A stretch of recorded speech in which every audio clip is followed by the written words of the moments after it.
Adloba morzanebისთვის პირველ რიგში მინდა გითხრათ შიხიაშვილის დღევანდელ განცხადებასთან დაკავშირებით მან განაცხადა რომ საკრებულოს აქვს მომზადებული ბიუჯეტის ალტერნატიული პროექტი თქვენი პოზიცია როგორი არის ამასთან დაკავშირებით და რამდენი შესაძლებელია მოხერხდეს სწორედ ამ პროექტთან დაკავშირებით კონსენსუსის მიღწევა ჩემთვის სიმართლე გითხრათ სასიამოვნებლად იქცა დღევანდელი განცხადება რომელიც საკრებულოს თავმჯდომარემ გააკეთა მივესალმები არ შემიძლია ის არ ვთქვა ვინაიდან ეს განცხადება გაკეთდა, მსგავსი არ გაკეთებულა აქამდე, უკვე მაქვს იმედი, რომ ეს ბიუჯეტი დამტკიცდება, მაგრამ სამწუხაროა, რომ ის დრო მთელი უკვე 3 თვეა რეალურად დაკარგულად ითვლება, მაგრამ ჯობს გვიან ვიდრე არასოდეს გაიაზრეს ალბათ ცენტრალურმა ხელისუფლებამაც და საკრებულოს უმრავლესობამაც, რომ ბიუჯეტის დამტკიცებლობა არა ჩვენი მარცხი იქნება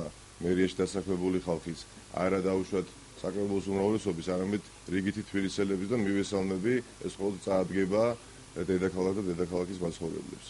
Am გადაწყვეტილების შემდეგ შეგვიძლია ვივარაუდოთ, რომ თავდაპირველი მოსაზრება, რომ საკრებულო შეგნებულად ცდილობდა არ დაემტკიცებინა ბიუჯეტი და ამით დაეყენებინა მერიის და დედაქალაქის მთავრობის პასუხისმგებლობის საკითხი, ეს თემა დღეს ისედაც მოხსნილია. მხოლოდ პოლიტიკურ პარტიული ინტერესებით ხელმძღვანელობდნენ, ეს დასამალი არ არის და ძალიან ბევრი უკვე მიხვდა ამ ყველაფერს, მაგრამ ისინი მიხვდნენ საკრებულოს უმრავლესობა, რომ ნაბიჯი რომელიც მათ გადადგეს, ბოლომდე ამ მიზნის განხორციელება მიიყვანდა მათ თავე უმრავლესობას მარცხისაკენ, იმიტომ რომ თავიანთი თავისთვის ეს ქმედება იქნებოდა დათვური სამსახური. ისინი მხოლოდ ფიქრობდნენ შემდეგს, რომ ჩვენ არ მოგცემოდა საშუალება რეალურად მოქნილი საქმიანობისა და ისინი შიშობდნენ, რომ ადგილობრივი თვითმმართველობის არჩევნებამდე თუ კი ბიუჯეტი იქნებოდა დამტკიცებული, ჩვენ მეტი საშუალება გვექნებოდა, რომ მეტი სერვისი გაგვეწია თბილისელებისთვის და ამით სამწუხაროდ ისინი რადგან თვლიდნენ, რომ არჩევნებამდე რაც უფრო მეტ მოქალაქეს გაუწევდით ამ მომსახურებას, მით უფრო მეტს მომნუცხავდით და ის ხალხი არჩევნებზე გააკეთებდა არჩევანს ჩვენზე. რაც არასწორია, რა თქმა უნდა, ვინაიდან არც მერიაში და არც გამგეობაში მოსული ხალხი არ იყოფა ამა თუ იმ პოლიტიკური გუნდის მხარდაჭერებად. ჩვენთვის თბილისელები იყოფიან პრობლემატიკების და მიხედვით, ვის რა პრობლემა აქვს. ბატონო, თქვენ პროკურატურაში კიდევ ერთხელ იყავით დაბარებული მერიის რამდენიმე რაიონის გამგებელთან ერთად. ეს იყო ერთი ციკლი, ერთი პაკეტი იყო, ასე ვთქვათ. ერთი მხრივ ბიუჯეტი არ მტკიცდებოდა, რაც იწვევდა ჩვენი ფორმიდან ამოგდებას, მეორე მხრივ ისინი ცდილობდნენ, რომ დღე გამოშვებით მინიმუმ რომელიღაცა ჩვენთაგანი გამგებელი იქნებოდა თუ სამსახურის უფროსი დაკითხვაზე ყოფილიყო სხვადასხვა საგამოძიებო ორგანოში, ამით ჰქონდათ მათ ორი მიზანი. ერთი რომ ვერ განვეხორციელებიათ ჩვენი ძირითადი ფუნქცია მოვალეობები და მეორე მხრივ მოხდარიყო საზოგადოებაში საზოგადოებრივი აზრის ჩამოყალიბება, იმდა გვარი თითქოს ჩვენ ვართ კრიმინალები, ვინაიდან 5-ჯერ 6-ჯერ რო დაიბარებ ადამიანს დაკითხვაზე, უნებრივია მამა შეიძლება გაუშვეს განცდა, რომ ეს ნამდვილად არის დამნაშავე. მაგრამ აი 8-ჯერ, 9-ჯერ და 10-ჯერ რო დაიბარებ, ისინი მიხვდნენ საბედნიეროდ, რომ ეს შრატი საზოგადოებამ გაიკეთა.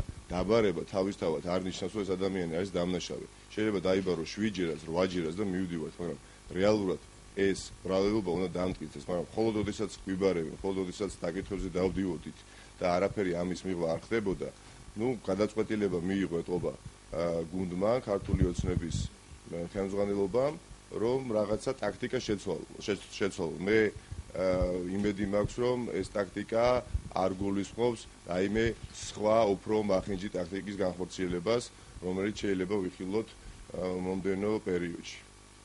თქვენ ხართ ერთ-ერთი კანდიდატი, რომელიც გამოთქვეს პრეტენზიას თბილისის მერობასთან დაკავშირებით მონაწილეობთ პრაიმერისში.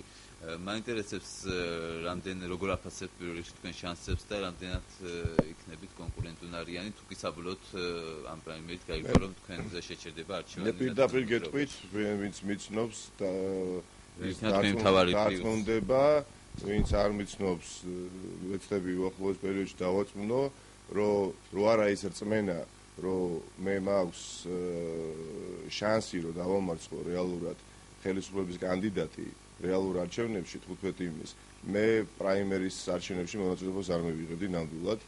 ხოლო ამ წმენით მოვდივარ და დარწმუნებული ვარ ჩემ ძალებში, ამისათვის რა თქმა უნდა არის ბევრი მუშაობა საჭირო ხალხთან შეხვედრები, ვინაიდან მე თათბირის რაიონის გამგეობაში მუშაობ, თათბირის რაიონს ძალიან კარგად ვიცნობ, თათბირის რაიონი ძალიან კარგად მიცნობს უკვე წელიწადნახევრის განმავლობაში, სწორედ ეს გახდა საფუძველი, თუ რატომ მივიღე გადაწყვეტილება, ვინაიდან ახლის განმავლობაში სხვა თვალით დავინახე ის პრობლემები, რაც თბილისელებს აწუხებთ, ვიდრე აქამდე ამას ხედავდი და სავსებით რეალურად ვაფასებ, გიორგი ვაშაძე არ არის სუსტი კანდიდატი, რაც ძალიან კარგი არის და ჯანსაღი პროცესია პრაიმერი და მე ვთვლი პრაიმერის შემდეგ, როდესაც დასახელდება მე ვიქნები ეს თუ გიორგი იქნება, აუცილებლად სერიოზულ კონკურენციას გაუწევთ დათო ნარმანიას, ვინაიდან მიმაჩნია, რომ ქართული ოცნების მხრიდან გაცხადებული ფრაზა, რომ დათო ნარმანია არის უალტერნატივო კანდიდატი, არის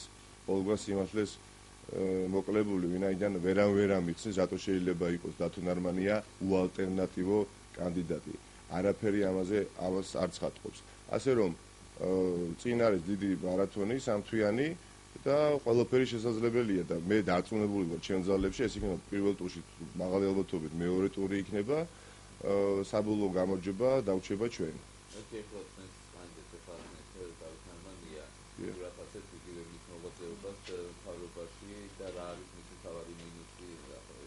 იცით რა არის, მარტივად გეტყვით, მარტივად გავცემ ამ პასუხს, ამ კითხვას პასუხს. მე თუ გავიმარჯვე, ჩემი გამარჯვების შემთხვევაში მადლობას გადავხდი თბილისელებს. დათო ნარმანიამ თუ კი გაიმარჯვა, დათო ნარმანიამ მადლობა უნდა გადაუხადოს მხოლოდ ერთ ადამიანს. ეს არის ბიძინა ივანიშვილი. ეს არის სერიოზული განსხვავება და მე ვფიქრობ, რომ ამ განსხვავებას ხალხი დაინახავს, ვინაიდან ეს არ არის რამდენად მოგწონს შენ ნაციონალური მოძრაობა, ან რამდენად არ მოგწონს ქართული ოცნება ამ პირიქით. 2016 წელს არის საპარლამენტო არჩევნები. შესაძლებელია ერთი ძალა მოვიდეს ხელისუფლებაში, მეორე მოვიდეს ხელისუფლებაში, ან მესამე ძალა მოვიდეს ხელისუფლებაში 2016 წელს, მაგრამ მერე რომელსაც ჩვენ ავირჩევთ 15 ივნისს ის უფლებამოსილება შეასრულებს 2018 წლამდე. ამიტომ მე თბილისელების იმედი მაქვს და გამარჯვების შემთხვევაში მადლობას გადავხდი თბილისელებს და დათო ნარმანია ვიმეორებ გამარჯვების შემთხვევაში მადლობას გადავხდის მხოლოდ ერთ ადამიანს, ეს არის ბიძინა ივანიშვილი.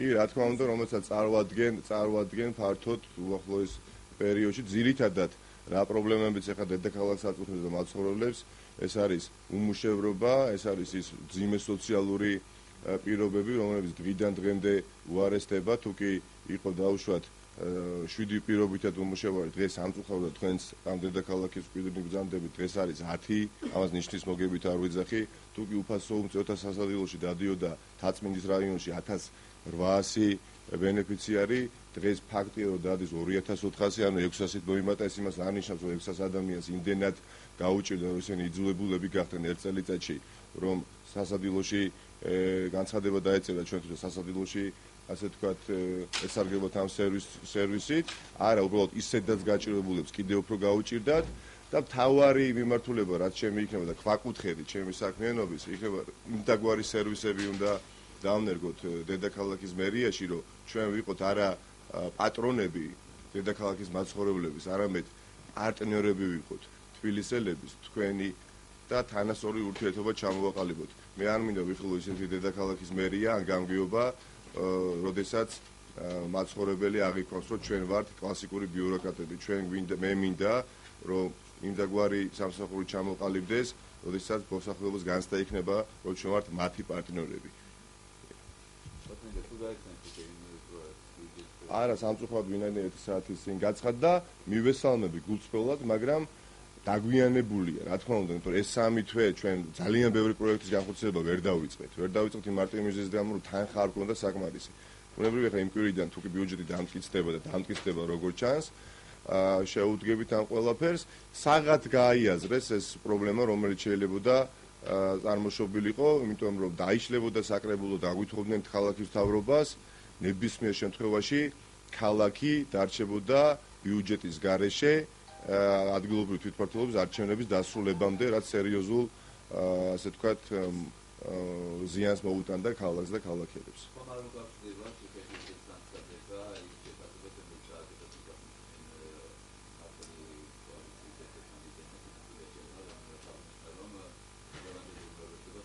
მე არ გამოვიწყე მე ჩემი ინფორმაციით შიგნით ცენტრალურ ხელისუფლებაში მართლ კოალიციაში 100 სხვადასხვაობა იყო ამ საკითხის ირგვლივ და ბუნებრივია ეს, იმიტომ რომ ყოველგვარ ლოგიკას მოკლებული იყო ეს საქციელი, რასაც ჩადიოდა საკრებულოს უმრავლესობა სამწუხაროდ, ამას მოყვა სრულიად უაზრო ცენტრალურ ხელისუფლებიდან, რამდენადაც 100 სხვადასხვაობა იყო და კარგია რომ იყო, იმდენად სრულიად გაუგებარი რამ გააკეთეს, რომელიც პრეცედენტით სოფლიოში არ არსებობს, მე მგონი შეგნებულად გუშინ ვეძებდი თუ სადმე რაიმე გაკეთებულიყო მსგავსი, რაც უკავშირდება ცვლილებას კანონში საჯარო სამსახურის შესახებ.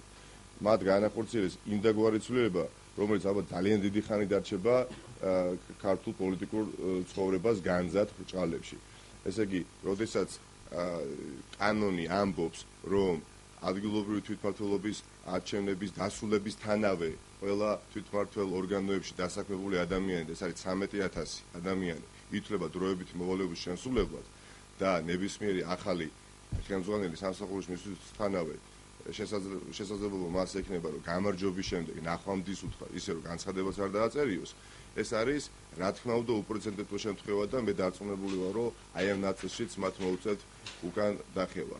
მაგრამ ამას ჰქონდა მარტივი ახსნა, ვინაიდან მათი ხარდაჭერებისთვის, მათი აქტივისთვის, პარტიული აქტივისთვის მეტი დამაჯერებლობა ჭირდებოდათ, ვინაიდან ერთი არჩევნები იყო და დაპირებები გაცეს და ვერ შეუსრულეს, თავიანთი ხარდაჭერებს აქტიურს, მეორე არჩევნები იყო საპრეზიდენტო და ვერ შეუსრულეს, ეხლა როდესაც დაჭირდათ მათ, მათივე ხარდაჭერა აქტიური, უკვე გაუჭირდათ მათი დარწმუნება და ცენტრალურმა ხელისუფლებამ, ქართულმა ოცნებამ საქმით დაანახა მათ და უთხრა, აი, ნიადაგი მომზადებულია, რომ ხედავთ გამარჯვების შემთხვევაში ჩვენ მივდივართ თვითმმართველ ორგანოებში და ისინი მარტივად მოდიან, იმათ უბრალოდ გამოვიდეთ.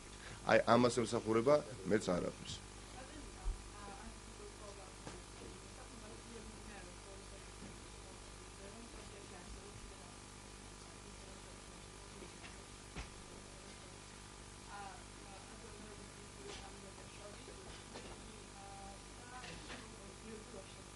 მე ვერ ვიტყვი ეს ამას ვერ დავარქვი დაპირისპირებას, ეს არის ჯანსაღი კონკურენცია, ეს არ არის დაუშვათ ფიქცია დაპირისპირება, ნამდვილად როგორც მიიჩნევს ნაწილი ჯერჯერობით, ნამდვილად არ არის ეს უბრალოდ ესეთი ყასედი დაპირისპირება, რეალური ბრძოლა ევროპულ ქვეყნებში და ამერიკის შეერთებულ შტატებში, როდესაც მსგავსი პრაიმერი მიმდინარეობს, პარტიის შიგნით ჯანსაღი დაპირისპირება არსებობს. და ზოგჯერ ხშირ შემთხვევაში რაღაცა პერიოდი ჭირდება, რომ რეალურად ისე მოხდეს შერიგება. ეს ჯანსაღ დაპირისპირების ფარგლებზე არ ცდება ნამდვილად. წინა შემთხვევაში ხა ეს ვერ იქნებოდა რეალური პრაიმერი. მაშინ უნდა მოგველაპარაკა, ეხლა მე და გიორგის, გვეთქვა რომ მოდი გავიდეთ, დავდგეთ იქ ლაზათიანად და ასეთ შემთხვევაში ბუნებრივია არანაირი ჯანსაღი დაპირისპირება არ იქნებოდა. მხოლოდ ეს არის, მეტი არაფერი.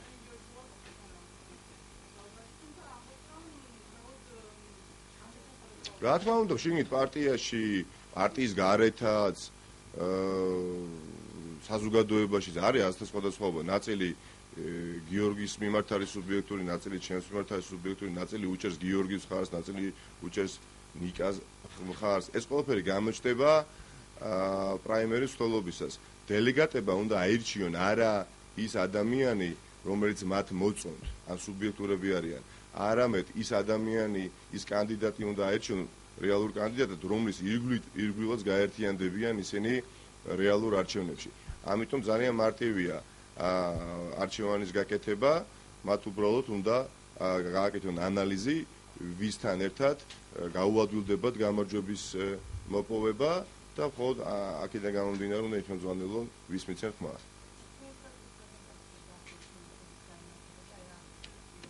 მე შეგნებულად ვიკავებ ხა თავს, პირველი პრაიმერი გაიმართება 13 მარტს და 13 მარტს მოხდება ამ პროექტის წარდგენა საზოგადოებისათვის. მადლობა თქვენ.